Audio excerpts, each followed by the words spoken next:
Nous voici au milieu de Bruxelles, au plein cœur de Bruxelles, le beau Bruxelles, très bel endroit, à la Fondation Dali. Et nous avons le bonheur de pouvoir rencontrer sa fondatrice. Merci de l'invitation. Merci à vous d'être là. Voilà. La Fondation Dali est issue d'une première initiative de votre part, Dali Lab. Déjà, il s'agissait pour vous de créer un lieu de rencontre fertile entre le public et les créateurs qui, pour certains, sont accueillis en résidence.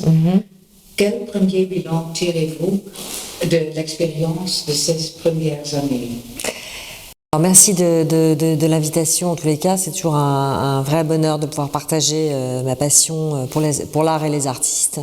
Donc c'est vrai que j'ai commencé à soutenir la création en 2013 avec une première impulsion, je dirais, autour de la curation, en organisant des expositions dans des lieux privés et en invitant des jeunes artistes à présenter leurs œuvres dans ces lieux. Et puis des événements beaucoup plus ponctuels, en partenariat avec des musées, etc. Mais toujours cette idée de produire des œuvres ou des rencontres avec des jeunes artistes émergents sur cette question de performance, cette question de pratique artistique collaborative. Et ce que j'en tire comme bilan, donc on était en 2013, il y avait déjà pas grand-chose ici à Bruxelles. Donc c'était intéressant de pouvoir collecter, de se réunir avec d'autres institutions au travers d'appels à projets. Donc des appels à projets avec des thématiques un peu plus engagées, sociétales, je dirais. Donc le démarrage, c'était d'inviter des artistes à organiser une sensibilisation artistique dans des musées et donc de financer ces ateliers de sensibilisation dans les musées. Un exemple, je me rappelle qu'on a financé un projet autour de jeunes qui n'avaient pas accès à l'art et à la culture. On les a fait venir au Wills, donc il y a un centre d'art contemporain. Et donc pendant un certain temps, ils ont pu faire de la vidéo, apprendre le médium vidéo et filmer les expositions dans un lieu comme le Wills, qui est très réputé. Donc le bilan de ces années-là, c'était plus donc lié à des appels à projets. Il n'y avait pas encore de lieu et il y avait plus une dimension d'engager un soutien à l'égard de ces publics qui n'ont pas forcément accès à l'art. Donc j'ai commencé comme ça. C'est toujours un peu la même chose ou ça a changé aussi ou... Alors maintenant en fait, donc on est en 2022, donc on a eu ça fait quand même maintenant une dizaine d'années, mais c'est vrai que le projet a évidemment évolué. Donc il y avait au tout début il y avait une association. En 2015, ça s'est transformé en fondation. La fondation a rassemblé tous les projets, donc sous un format d'archives, donc tous les appels à projets. Et ensuite l'idée c'était de dire il faut un lieu qui puisse incarner ce mécénat. Et donc j'ai trouvé cette maison dans laquelle nous sommes aujourd'hui, qui est une maison magnifique des années 20, néo-moderniste. Et j'ai trouvé qu'elle rassemblait assez bien le projet que je voulais donner, l'impulsion que je voulais donner, à savoir une dimension multidisciplinaire, donc qui combine inviter à la fois des artistes visuels, mais aussi des performeurs, des artistes culinaires, puisqu'il y a une cuisine, des écrivains, puisque c'est vraiment une maison où on peut écrire, il y a une bibliothèque, c'est plutôt un lieu effectivement de recherche, de production et de diffusion, de monstration. Voilà, donc l'enchaînement de ce projet de mécénat, c'était de dire, bon, je n'avais pas de lieu parce que je soutenais des projets à travers des institutions. Aujourd'hui, j'ai vraiment un lieu qui est, donc maintenant je suis un centre d'art, une fondation avec un public, une audience. Oui. Donc ça change complètement parce qu'il y a aussi cette mission de faire venir du public, de travailler la question des audiences. Et le public a suivi, il a grandi avec vous aussi. Voilà, oui. Donc, oui. Enfin, le public, effectivement, c'est toujours un travail de tous les jours, parce qu'on s'adresse à la fois des publics, des jeunes publics, des scolaires, des étudiants en école d'art, et aussi des collectionneurs, plutôt des experts en art, des critiques, des historiens.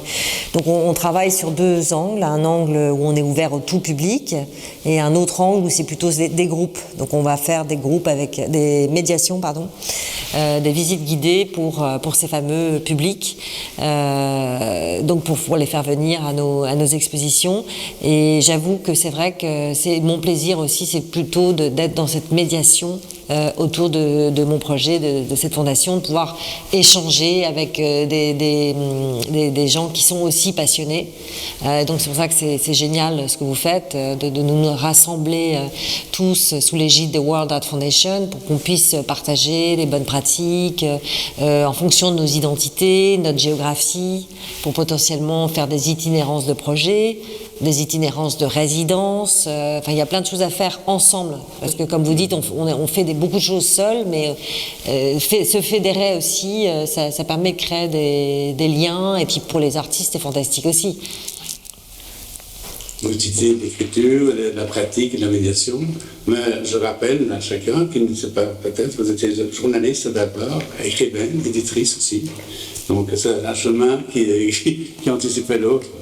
Et ça a commencé là. Vous avez une collection, vous fallait être une collection suite à un livre, justement, où vous avez écrit sur les collectionneurs. Vous pouvez parler de votre collection, comment vous avez rassemblé les œuvres? Alors, en fait, oui, c'est vrai que j'ai écrit ce petit livre, ce petit opus qui s'appelait Collectionneurs, les VIP de l'art contemporain en 2008 et qui m'a donné le trajet, en fait, pour suivre comment construire cette collection d'art, qu'est-ce qui fait la valeur d'une œuvre, qui sont ces collectionneurs, quel est le marché de l'émergence, comment on peut identifier les artistes de demain. Et puis donc j'ai eu la chance d'avoir des mentors, des tuteurs qui m'ont accompagnée. J'ai pas mal voyagé. À l'époque, c'était pas si mal vu. On avait encore le droit de prendre l'avion. Et bon, en tout cas, il n'y a pas ces enjeux de climat. Et donc, effectivement, j'ai pu me faire une idée, commencer à essayer d'échafauder un plan pour pouvoir accompagner ces artistes à travers effectivement l'achat d'œuvres, mais aussi ce que je vous ai dit, la curation, la commission. Et donc la collection aujourd'hui, c'est à peu près 300 œuvres. Et il y a plusieurs axes. D'abord, soutenir les femmes, parce que je trouve que les femmes sont encore sous-représentées dans les institutions. Donc, soutenir le droit et la visibilité des femmes, les femmes à travers leur langage pictural, leur répertoire de formes. J'aime beaucoup la période de l'abstraction, female abstraction aux États-Unis, comme Joan Mitchell, Frankenthaler, toutes ces femmes qui étaient très dans l'émancipation, dans une certaine forme de militantisme par rapport à leur mari qui prenait beaucoup de place. Et donc les femmes, la question de la matière, des matières, donc j'aime beaucoup, c'est aussi ce que reflète Kiki Smith qu'on accueille aujourd'hui dans cette exposition, à savoir cet intérêt qu'elle a pour apprendre le geste dans le savoir-faire, les gestes, donc que ce soit la gravure, que ce soit le textile, la céramique, le verre, la tapisserie. Donc j'aime bien cette idée de faire, d'avoir une intelligence, de comprendre si on collabore avec des artisans, qu'est-ce que ça signifie comme étape de production, de fabrication, de process, et puis même aller dans le faire, parce que Kiki Smith est graveuse, extraordinaire dessinatrice, sculptrice. Donc voilà, donc il y a les femmes, le dialogue art visuel, art appliqué, et puis enfin la question du langage, puisque c'est un peu une réminiscence de mon ancien métier éditrice, donc tout ce qui touche à la plasticité du langage, le langage comme effet comme représentation donc de l'écriture, des œuvres qui touchent à l'écriture, donc beaucoup autour de l'art conceptuel, enfin beaucoup, quelques œuvres iconiques d'art conceptuel. Et puis des icônes qui ont marqué mes 20 ans. Donc je pense évidemment à Kiki Smith, mais aussi Louise Bourgeois, Linda Benglis. Enfin voilà. Mais ça passe beaucoup aussi. On dit toujours qu'il ne faut pas rencontrer l'artiste. Moi souvent je rencontre l'artiste et ça me donne envie d'approfondir dans la recherche de son travail, de mieux comprendre sa pratique. Et souvent je fais l'acquisition d'œuvres de cette façon-là, parce qu'en fait c'est une collection d'art vivant majoritairement, donc de l'art qui est en train de se faire. Voilà, donc avec toute cette prise de risque. Alors de temps en temps, j'essaye de calmer un peu le jeu, mais j'ai une espèce de boulimie de rencontres. J'adore faire des visites d'ateliers, enfin voilà. Et vous suivez aussi des artistes. Oui. Évolution. Exactement. Oui. Et c'est important de le suivre. Ouais.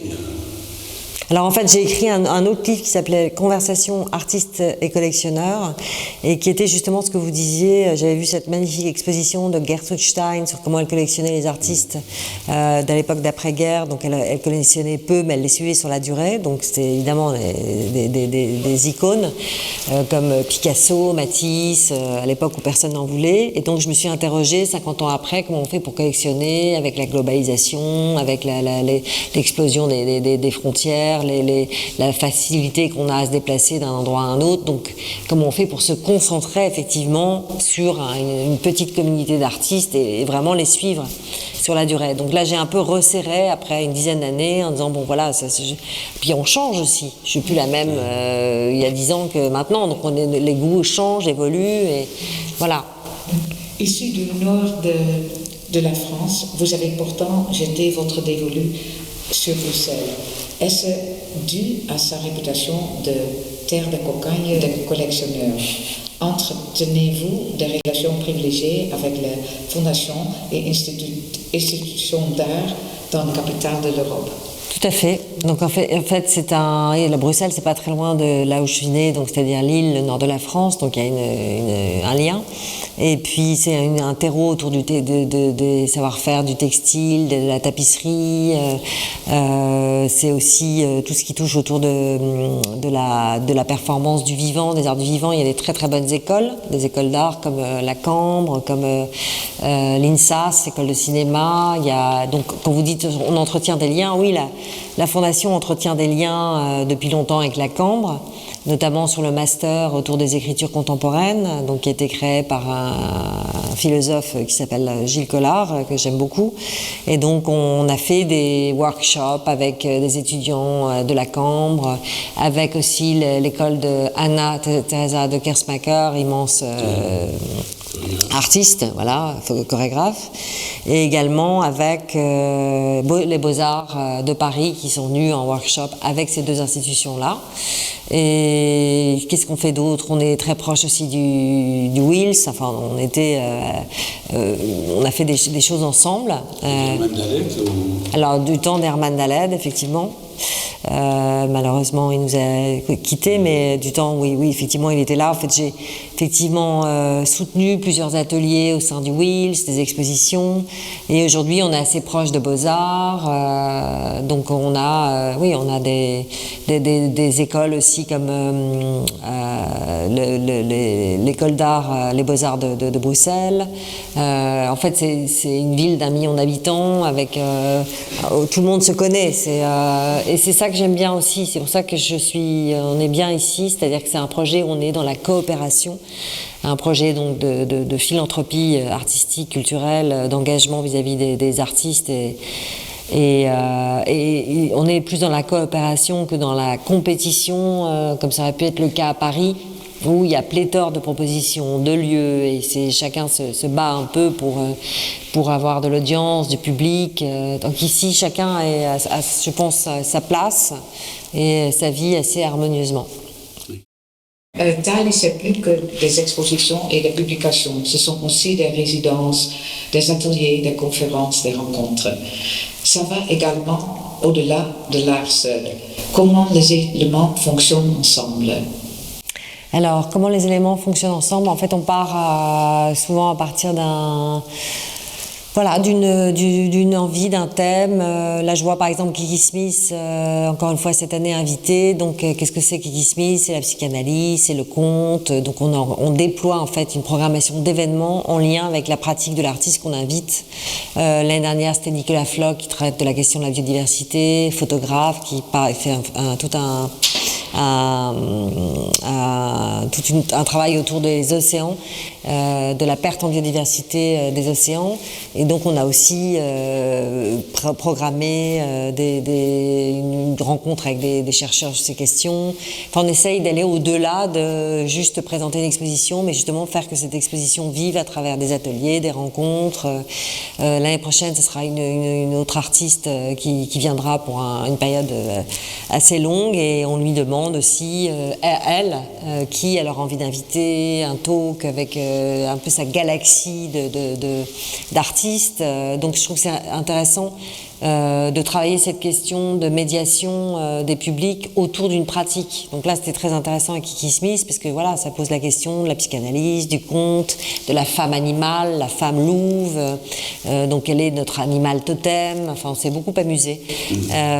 Donc voilà, c'est un peu comme ça que ça s'opère. Le même animal totem que Kiki Smith, là. Voilà, le loup. Oui. Non, Romain. Voilà, donc il y a des questions, parce qu'on parlait des galaxies, vous parlez des galaxies, et il y a du vu qu'il y avait une lune, le monde maintenant, et puis le soleil ici. Voilà. Donc, vous pouvez parler de la présence à Arles, c'est m'étonner avec Hoffmann qui arrive, c'est un lien avec Hoffmann ou c'est un lien avec Arles simplement? Non, ça n'a rien à voir avec Hoffmann qui est là depuis déjà longtemps, et puis c'est pas du tout le projet est beaucoup plus modeste. Non, en fait, je vais dans cette région depuis une vingtaine d'années, que j'aime beaucoup pour ces vieilles pierres, toutes les propositions artistiques, culturelles, enfin voilà, j'aime beaucoup cette région, et il s'est trouvé que je me suis retrouvée confinée à Arles. Et voilà, j'ai eu l'opportunité de pouvoir acquérir une très belle maison au pied des arènes, et donc j'ai concrétisé. Et là maintenant c'est magnifique, parce que ça pose la question, on parlait de savoir-faire, de rénovation d'une maison qui n'a pas été rénovée depuis 50 ans. Donc il y a des magnifiques artisans locaux qui travaillent justement à la menuiserie, toute l'architecture de la maison, la question ornementale, la question des mosaïques au sol. Donc moi ça me passionne, et je me sens engagée dans ce travail de rénovation de cette maison au pied d'un bâtiment qui a plus de 2000 ans, donc les arènes d'Arles. Et donc, ça va être un projet, un petit projet autour d'invitation, un peu le même principe qu'ici avec cette maison qui a aussi un cachet architectural, donc d'invitation d'artistes qui ont envie de s'impliquer avec des artisans locaux. Donc il y a la question du textile, la question de la céramique, la question des traditions vernaculaires, des coutumes, le costume, enfin il y a plein de choses à dire, et d'accrochage de la collection dans la maison, et d'invitation d'artistes pendant des temps forts, type rencontre de la photo. Ça va être l'idée, c'est après ce qu'on est en train de vivre, la guerre en Ukraine, la pandémie, c'est un peu d'aller justement dans la lenteur, dans la profondeur en tous les cas des invitations que je mène, et de pouvoir vraiment passer du temps avec un ou deux artistes à développer un projet que la Fondation produit et montre, pour potentiellement avoir après la possibilité qu'elle le montre ailleurs, dans d'autres institutions, etc. Et non plus être dans ce calendrier frénétique. Donc on a tous été un peu dans un calendrier frénétique d'une expo 6 semaines, et puis après on enchaîne. Donc là c'est vraiment être plus dans cette relation à l'autre, la relation au territoire, d'essayer de créer vraiment cette communauté, cette intensité de dialogue. Et puis pour les artistes aussi, la possibilité de s'ouvrir à d'autres, à une autre pratique, ou de travailler en collaboration avec des artisans, c'est fantastique.